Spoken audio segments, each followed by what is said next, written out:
Business का basic फंडा ये है, एक लेवल के बाद में जा करके आदमी अटक जाता है जब वो पैसे को खर्चने से पहले 1000 बार सोचने लग जाता है। सपोजिंगली अगर मेरा एक रेस्टोरेंट है और मैं ये सोचने लग जाऊं कि यार जो केला है वो 2 रुपए का भी आता है, तो 10 रुपए का केला क्यों यूज़ करना है?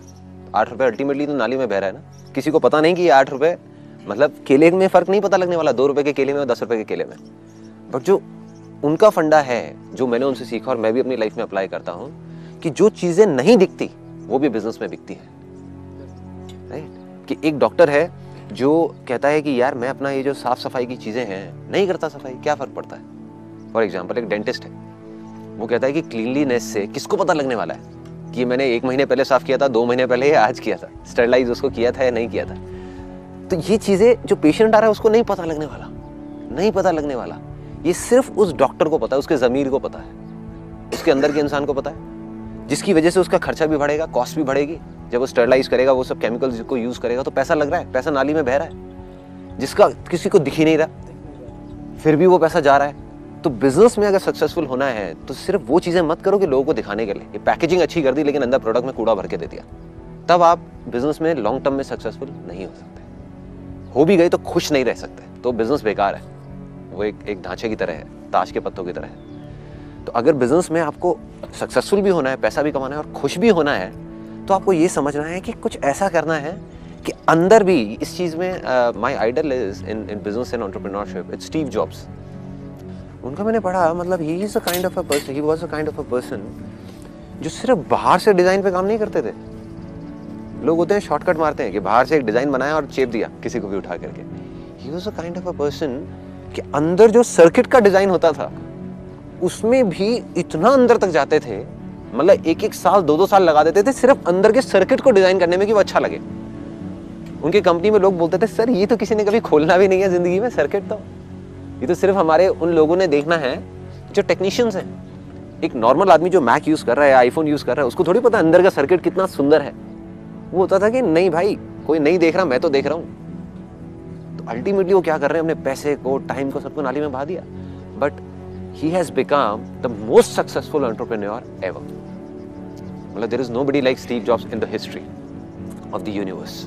और मुझे नहीं पता आगे भी कभी कोई आएगा या नहीं आएगा उस लेवल का। मतलब वो उस हद तक चले जाते थे चीज़ों को करने में कि जो नहीं दिख रहा किसी को भी, बट मुझे दिख रहा है तो मैं कुछ भी कर दूंगा। मतलब उन्होंने करोड़ों अरबों रुपया, करोड़ों बहुत छोटा वर्ड है, अरबों खरबों रुपया बहा दिया ऐसी चीज़ें करने में जो आज तक आपको या मेरे को या किसी यूज़र को पता भी नहीं है कि अंदर उन्होंने क्या किया हुआ है, और जिससे कोई फर्क भी नहीं पड़ता। अगर वो उसको नहीं भी करते, उसकी डिजाइनिंग में, अंदर की डिजाइनिंग में दिमाग नहीं भी लगाते, बाहर की भी डिजाइनिंग लगाते, तब भी वो आईफोन उतना ही बिकता जितना आज बिक रहा है। बट उसकी वजह से क्या हुआ, उनकी टीम को दिखा अंदर से, उनको खुद को दिखा। तो जिस फेथ की, जिस बिलीफ की मैंने बात करी है बार बार, वो इतना स्ट्रांग हुआ कि उनके चेहरे पे आया कि मैं अल्टीमेटली इस दुनिया का बेस्ट प्रोडक्ट दे रहा हूँ। और जैसे ही वो फीलिंग आई, वो फीलिंग अब अल्टीमेटली लोगों तक पहुंची, उनको बताने की जरूरत नहीं थी। It's not important. ऐसे हमारी कंपनी में, मतलब अगर हम कुछ भी करते हैं तो वो फीलिंग का सारा खेल है। ऐसा नहीं कि और लोग नहीं कर रहे स्टॉक फोटोग्राफी का और ये सारी चीज़ें, बट हमारी फीलिंग है जिस वजह से हम नंबर 1 पे हैं। मतलब हम जैसे एक हमारा जो अगर कॉम्पिटिटर है तो वो कहेगा कि यार एक काम करते हैं ना कि इस शॉट के लिए, एक शॉट के लिए ये इतना पैसा क्यों खर्चना है, ये काम तो 2000 रुपये में भी हो सकता है, इसमें ये 20,000 रुपये की इन्वेस्टमेंट क्यों करनी है भाई, कोई सेंस नहीं है। और सामने वाले को पता भी नहीं लगने वाला कि यहाँ पे 20,000 लग गया। तो मेरा सिंपल सा एक जवाब होता है, जैसे फॉर एग्जांपल अगर हमारे शूट होते हैं तो उसमें हम ब्रांडेड से ब्रांडेड कपड़े यूज करते हैं, जबकि हम ब्रांडेड यूज करने के बाद में लोगो हटा देते हैं, मतलब वो हम लीगली यूज नहीं कर सकते। तो एक टी शर्ट जो 50 रुपए की है उसकी बजाय हम 5,000 रुपए की टी शर्ट यूज कर रहे हैं जिसके बारे में किसी को पता नहीं लगने वाला।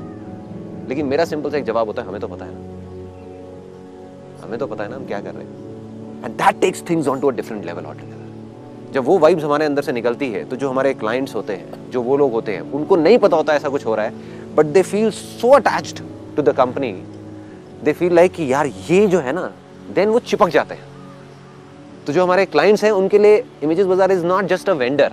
अगर आप पढ़ेंगे जा करके हजारों मतलब टेस्टिमोनियल्स हैं हमारी साइट पे, यू विल फील दैट कि जो आपके इमोशंस है ना मेरे लिए एज अ पर्सन, वो उन लोगों के इमोशंस है for images Bazaar. There are lot of people who can't live without images Bazaar even for a single day. वो जा करके इतने बुरे तरीके से चिपक गए हैं मतलब अब अगर हम अब अगर किसी वजह से हम बोल दें कि भाई साइट बंद रहेगी एक हफ्ते के लिए, आई एम श्योर कि हल्ला मच जाएगा कि हो क्या रहा है। मतलब now they are addicted to it. एक जैसे होता है ना कि अगर कोई आदमी कहीं जाता है किसी स्पिरिचुअल गुरु के पास में और वो उसका मन नहीं करता वहां से हिलने का, मतलब ही फील लाइक कि यार मैं कनेक्ट हो गया हूँ, बस ये यहीं पे रहूं मैं, तो जैसे हमारा कर रहा है। हाँ फॉर एग्जाम्पल मे बी।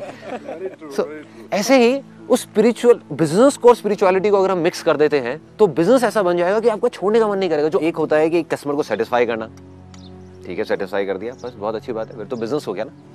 एक है कि उसको डिलाइट करना, कि वो एक्साइटेड हो जाए, वो कहे कि ये है। एक है उसको कुछ ऐसा करना which is beyond excitement and which is beyond delight, जो वो एक्सपेक्ट ही नहीं कर रहा, वो सोच ही नहीं रहा कि ऐसा कुछ होगा। The idea is very simple कि कहीं पर भी जा करके अपने को अटकना नहीं है, whether it's mind, body, soul, spirituality, business, entrepreneurship और job, whatever we are doing. As an employee हम हमेशा ये सोचते रहते हैं कि क्योंकि because I have been on the this side also and that side also, so I know कि एज एन एम्प्लॉय हम हमेशा ये सोचते रहते हैं कि हमारा एम्प्लॉयर हमारे लिए ये नहीं करता, वो नहीं करता, ये नहीं दे रहा, वो नहीं दे रहा, अरे इतना और कर दे, उतना और कर दे। बट कितनी बार होता है कि एज एन एम्प्लॉय हम बैठ करके ये सोचते हैं कि हम और एक्स्ट्रा क्या कर सकते हैं। इफ समबडी डज दैट, तो believe you me, I am on the other side, मतलब that means I am an employer, वो चीज़ दिख जाती है, वो दिख जाती है। जो हम सोचते हैं ना कि नहीं दिखेगा, कि हम तो अकेले में करेंगे, किसी को पता भी नहीं लगेगा, जब बॉस आया देखने के लिए तो सामने दिखाने के लिए बहुत सारी चीज़ें कर दी, वो भी पता लग रहा होता है उसको बॉस को कि ये कौन दिखाने के लिए कर रहा है, कौन अंदर से कर रहा है। और जैसे ही वो कनेक्ट बनता है तो वो जिंदगी भर